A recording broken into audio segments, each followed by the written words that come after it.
Alrighty, folks, we got something a little different for you today. We have a book review, Kiss Behind the Mask. One, you don't have to worry. I am not a voracious reader, so these will not be coming fast and furious. I believe, I can't remember if I had already purchased this, and Greg the Egg from Blackmore Rules encouraged me to move it up in my queue, or if he was the one who actually encouraged me to buy it. I cannot remember. And next, The Elephant in the Room. I don't know if you can see or not, but this book has been destroyed.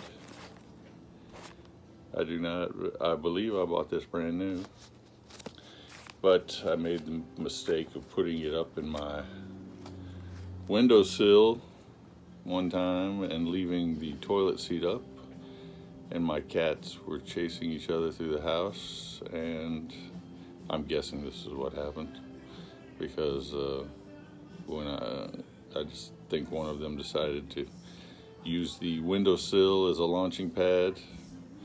When I went into the bathroom, this book was sitting in the toilet. Luckily, the toilet had been flushed, otherwise the book would have been in the bin. But it did take about a week to dry out. And I'll show you some pictures.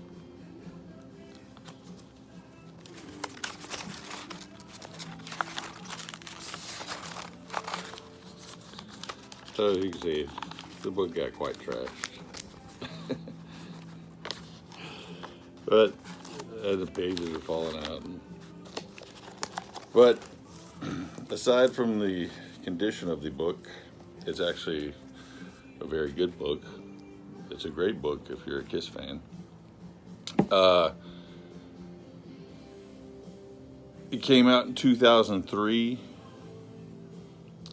Originally, a guy named David Leaf, who had done some music work.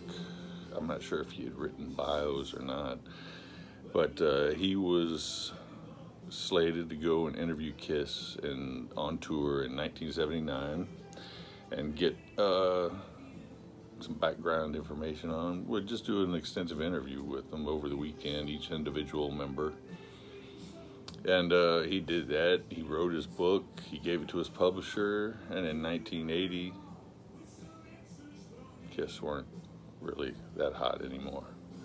So the publishers shelved the book. And it wasn't until, so that's 1980, it wasn't until 1993 that he ran into a guy named Ken Sharp.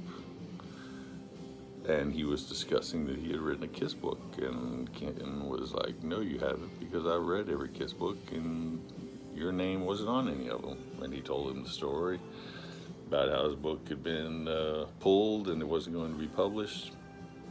So he got in there, and he's like, "We got to get this." He read it, thought that all the background information on it was really good, and there is some good, I mean, a lot of stuff Kiss fans are going to know, but a lot of stuff they don't, because this is in 1979, so the band was starting to fracture. So if you know, maybe if you read the book back then, you wouldn't have picked up on it, but now that you've had all these years later to look back on it, you can kind of see, little things that they said that were hints about the fractures that were forming in the band. So anyway, Ken wanted to get the book put out, and he also started working on his own book, which was an oral history of all of the Kiss albums.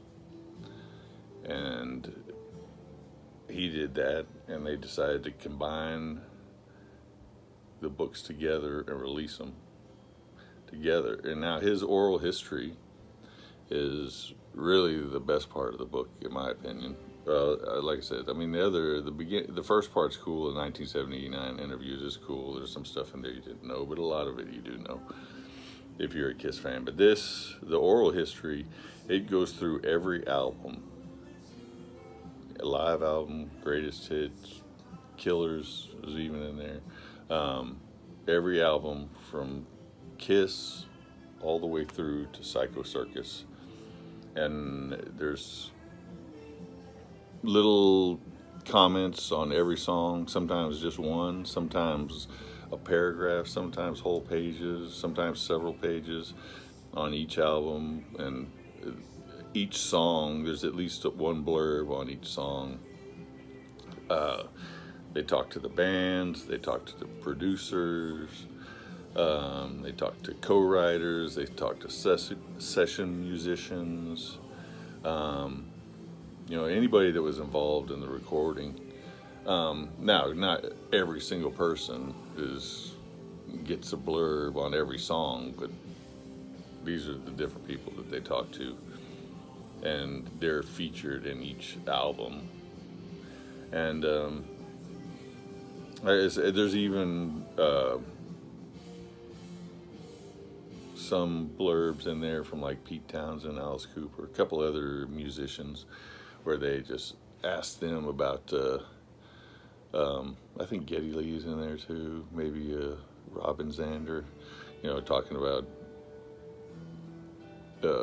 Kiss at the time, whatever record they're talking about, whether it's Destroyer or Lick It Up or whatever album they're talking about, if the bands were what their perception of Kiss was at the time, or sometimes these bands were touring with Kiss at the time.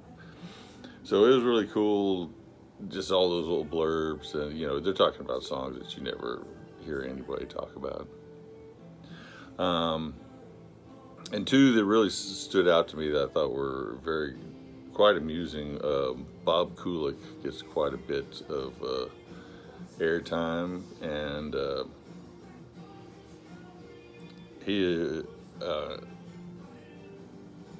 it's not to speak ill of the dead, but he's very, very full of himself. It comes across that he's very cocky, very cocksure. He was not a big fan of Ace Frehley. I know that him and his brother Bruce Kulick, who I believe he had a hand in getting the job in Kiss, had a falling out and didn't speak to each other for many years, and you can kind of see whose fault that may have been, because Bob comes across as a very cocky, obnoxious, arrogant individual. And then another one that was funny too was Vinnie Poncia, who he produced Dynasty and Unmasked, and almost every blurb that he has, he's talking about how great the songs were and how great the production is, and so on and so forth, which is quite funny. I mean, considering that Dynasty is considered the beginning of the downfall, and Unmasked is considered to be one of the worst Kiss albums ever. But Vinny still is very proud of his work on those albums. But like I said, very cool book. If you're a Kiss fan, we definitely want to read it. Kiss Behind the Mask.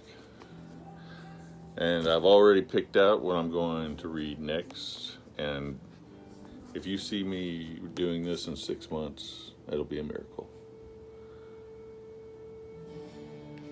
This is Steve Gorman, Hard to Handle, from the Black Crowes. I've heard a lot of great things about this book, so I'm looking forward to seeing it, reading it. All right, you guys have a good one.